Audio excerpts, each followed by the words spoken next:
from the Penn Libraries.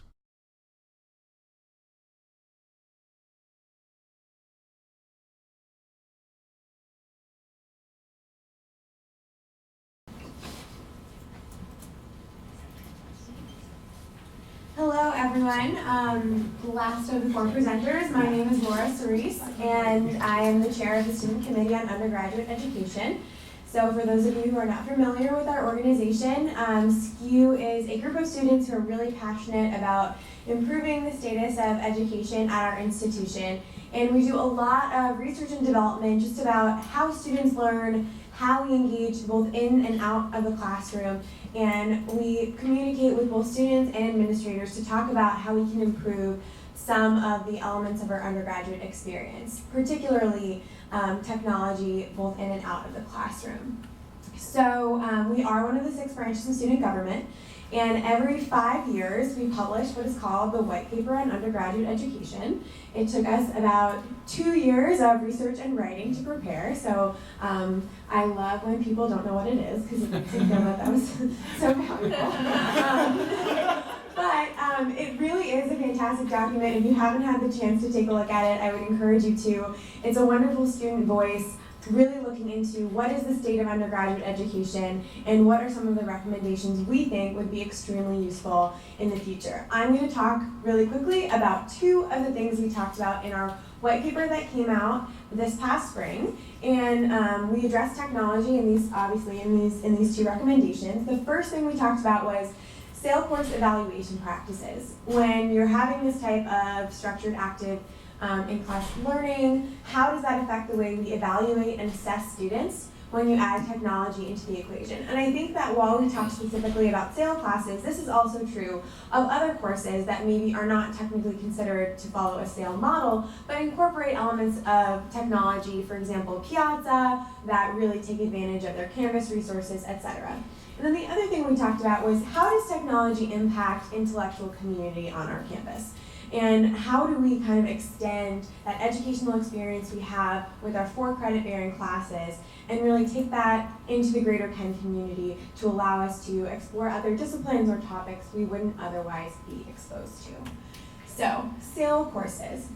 One of the things we talked about in the white paper are what are best practices for SAIL courses in terms of making sure that we're using technology to our advantage. This is a picture of the beautiful classroom in the Van Pelt Library that allows you to really incorporate technology in a unique way.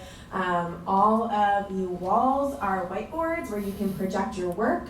All of the tables have the capability to collaborate and plug in all of your devices and project right from where you're sitting. It's a really fantastic space. It's used a lot for these types of SAIL classes. But some of the things that we discussed are the fact that short module style lessons are the best practice for students, right? So if you're going to be utilizing technology in the classroom and you're watching your lecture online or you're getting information online, the Khan Academy style where you're getting these little snippets of information are usually the ones that are highly rated by students and they really feel that they're learning the most from them. But also that students are meeting these benchmarks as they go, so we're being evaluated as we progress through these modules. Short quizzes at the end of each of these modules have been highly recommended by all different students and administrators who've worked with this type of classroom setting at Penn. We've discussed this with Center for Teaching and Learning. So when you incorporate all these new elements into a course that was ordinarily a lecture where you had 2 large exams and 1 paper, what does that mean, right? Now we have all of these little quizzes that students are taking throughout their process. Should they and how should they be evaluated? So these are some of the things we're thinking about. We also started thinking about the fact that smaller classes with spaces designed for collaboration, like this classroom here, are often considered the most highly utilized, right? Because it's a really great space to collaborate and do this type of learning. However, a lot of our flipped classrooms, a lot of our SAIL classes are taught in spaces like this, where it was originally a lecture space, and now we're going to be adapting and thinking about how we can use that space for the SAIL initiative. And does that affect or impact the way we assess students as well, right? So in terms of, okay, so now this is what's going on. What is SKU saying about what we're thinking on student assessment? We discussed that all of a sudden your in-class time is really, really important. in your lecture classroom, because a lot of times we're in big spaces like this, when you sit in this space, you can sit in the back, you can sort of check your email, you might not be paying attention, and it's okay, no one's evaluating you negatively based on that. But when you flip your classroom, or if you have a SAIL class, all of a sudden the expectation is different. This time you're spending in this classroom is extremely important to your learning. It's vital to the structure and the syllabus of the course. And there are certain expectations of skills you're gaining from working in that environment, right? You're collaborating with other students, you're engaging with technology. A lot of classes use things like Piazza or Canvas to actually have students post questions live while they're in class. And the professor can take surveys about, okay, who understood this topic? Everyone can click yes or no, should we move on or not? So there's this value on being in class, and should we be assessing students based on that, right? A lot of the SAIL classes I've engaged in have not. It's still those same assessments that we had in our earlier iterations of the course. Does that really make sense? And the way we answered this question was no, it doesn't. That it would be really vital to the future of these courses to have a meaningful conversation about how do you assess students for collaboration. Does it mean incorporating these module-style quizzes into the overall grade? Does it mean requiring class participation as an element of the course, whether you're posting daily on a site like Piazza or on your Canvas site? And what does that mean for different courses in different disciplines? Because it's going to be something extremely different. The last thing that we did talk about briefly in the white paper, which I think is extremely important, is the end of the lecture. It's talked about it a lot. Just because we're learning in these new ways and we have these technology resources, does that mean that lecture-style courses are no longer useful? That the traditional methods of learning we've had for years and years are no longer something that students want to engage in? And what we're finding for a few reasons is that that's simply not the case. We resist change just as much as everyone else. So when it takes you a lot longer to do your assignment because you're going back and rewatching and pausing and rewinding and fast forwarding that recorded lecture, of course people are going to be a little bit agitated because a class that you used to just sit and lecture, you missed it, no big deal, maybe a big deal if it's on your exam. Now you actually can spend hours and hours and hours making sure you understand that material. So there's going to be some resistance there, and for that reason, SKU definitely thinks that this traditional style of learning will be around for a while. But additionally, utilizing technology in the classroom is going to appeal to students who learn in a particular way. Students who are more visual learners, maybe those who feel more comfortable participating in class because they'll be more likely to post. Maybe students who are less likely to participate in class because they feel more comfortable engaging with this technology.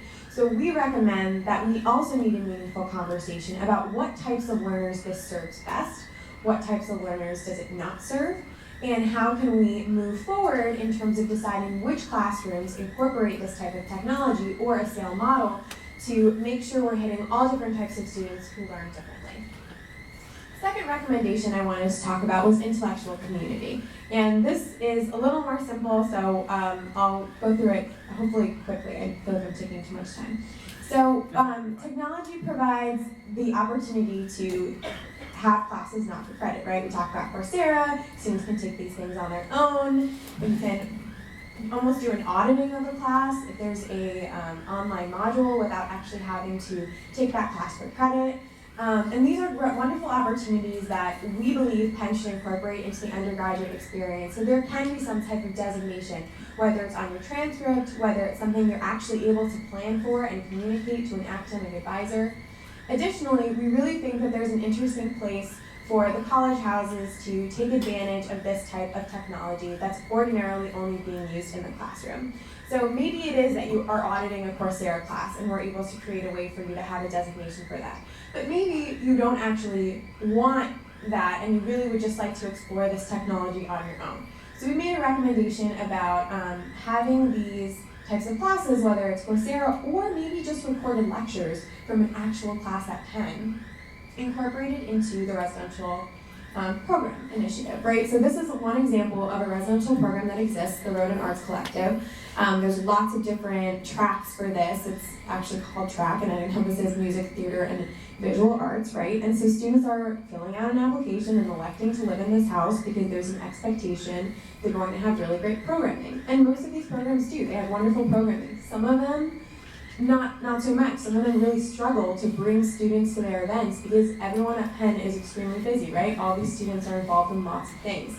But what if we took the Arts and Culture Strategy Coursera class, that's a Penn taught class, and we had these students in this residential community engage individually in this course. And once a month or twice a month, students actually met together with their residential community and talked about and brought an in-class experience to this virtual educational module that they're experiencing. What would that mean for a residential community? I think that would mean we really have a strongly rooted intellectual basis for why we want students to live together in these communities. It would give it a little bit more substance, and it would also help students to feel at the end of their residential community experience, wow, I learned something really meaningful. I didn't do it for credit, I did it because I'm interested in it and I want to elect to engage in this experience. And I had the awesome opportunity to engage with other students in my living community that are just as passionate about this topic as I am. So those are the main two recommendations that we really would love to see incorporated into student and administrator conversations moving forward. So thank you so much for your time. I'm looking forward to questions.